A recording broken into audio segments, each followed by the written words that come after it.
Xbox owners getting some severely good news, and this is needed because let's just be honest, 2022 is a year that I think we all would rather forget, and now we're on to 2023 where Microsoft is just doing some incredibly amazing things, and we're getting announcements out there that are right in terms with kind of what we're looking for. You know, us as Xbox fans, we've kind of taken the hammer to the back of the head for many years by PlayStation fans as well as lots of other people. And, you know, now that it's kind of coming out of the darkness and Xbox is kind of moving things, I'll be the first to admit, you know, I was one of the people that was roughest and probably called out Microsoft the most. I always admit that I did it in the wrong way, right? So I know that I had a lot of fans and things like that originally on the channel.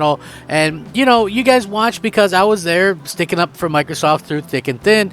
And it wasn't that I had to stick up for them, right? Like, so many people get that confused. The Xbox One, especially those first couple years, just was a much better place to play games. Like, who cares about 900p, right? Like, when you launch with games and new IP and you're playing stuff like Titanfall and Sunset Overdrive and Forza Horizon 2, like, these are legitimately great games, and Sony had nothing. They had games like The Order 1886, just like debacles. These games were not very good. Drive Club, again, not very good. And, you know, for me personally, Microsoft started to falter a little bit later on. It was like 2017, 2018.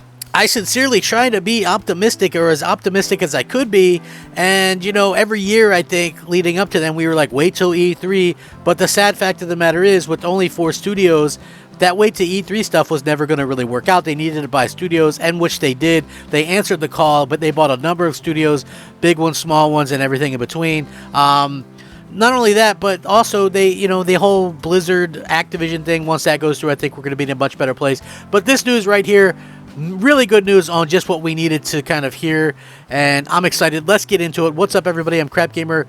This is Crap Gamer Reviews, back with another video. Thank you so much for checking it out. I appreciate it. Please leave a like on the video. I'm looking to get 100 likes, 100 on all these videos, and that comes down to you. And so, you know, there's a couple of pieces of news here that I thought were pretty significant. This one, I would say take this one with a grain of salt because we're not 100% sure yet if this is accurate, but if it is, woo boy, this could be something pretty big, to say the least, and it's lining up just what we need to hear. It looks like Starfield is highly and fully playable from start to finish. The launch date is not set in stone, however, though. The sci-fi RPG is officially releasing in 2023 for Xbox Series X, you know, X and S. So, yeah, you know, that's good news. After the relatively successful Xbox Bethesda Developer Direct, all eyes are now on Starfield. The Bethesda Game Studios title releases in the first half of 2023 and will have a separate showcase at some point. Rumors claim it has been delayed past that point and will launch in the summer. Responding to a March 23rd release date on a retailer site, CD Keys, Windows Central Jez Gordon revealed that the game's launch date isn't set in stone, but trusted sources speaking on a condition of anonymity also said that the game is fully playable from start to finish. Since the game is truly vast, spanning multiple star systems, it's a polishing effort, and it's similarly kind of gargantuan in nature. Now, Bethesda's Latin American Instagram account claimed recently that the release date would be announced very soon, with Microsoft and Xbox committing to more frequent updates that showcase may happen in the coming months. Time will tell, but stay tuned, because listen, a lot of people are kind of looking at this and going, oh, well, you know, Starfield, we didn't see anything from it. I'm fully of the mind that this game is releasing this year. I don't particularly care when it releases in this year. Would I like it to release in the earlier part?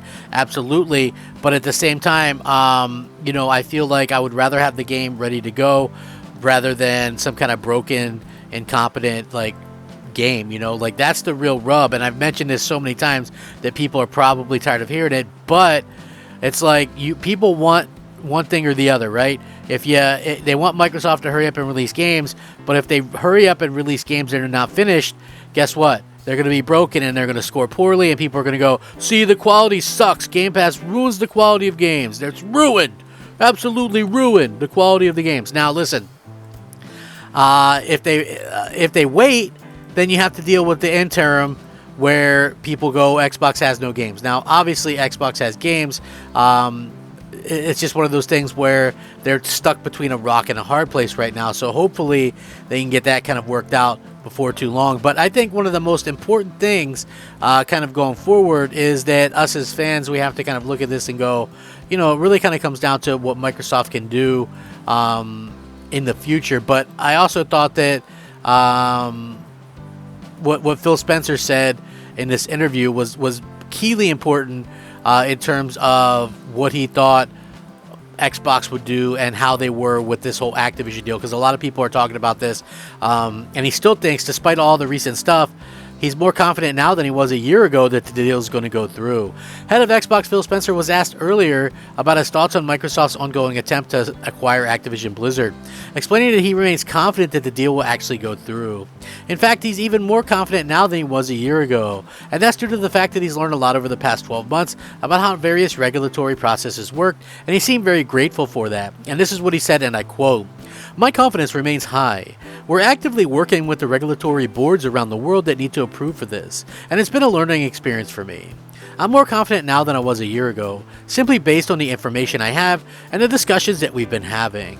He also mentioned that it's been 12 months since the acquisition was announced, and the intent was to close the deal by June.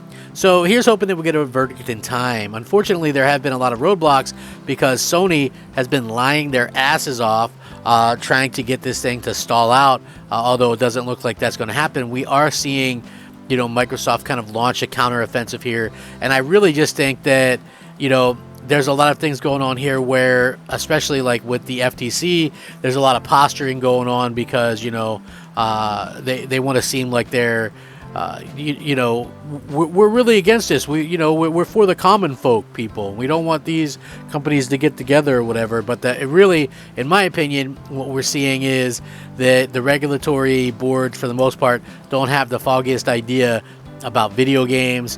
They don't know what's going on, because if they did, they would know that Sony is absolutely doing whatever they can to get exclusives and those type of things, and it's absolutely utterly ridiculous to think that Microsoft shouldn't be afforded the same opportunity.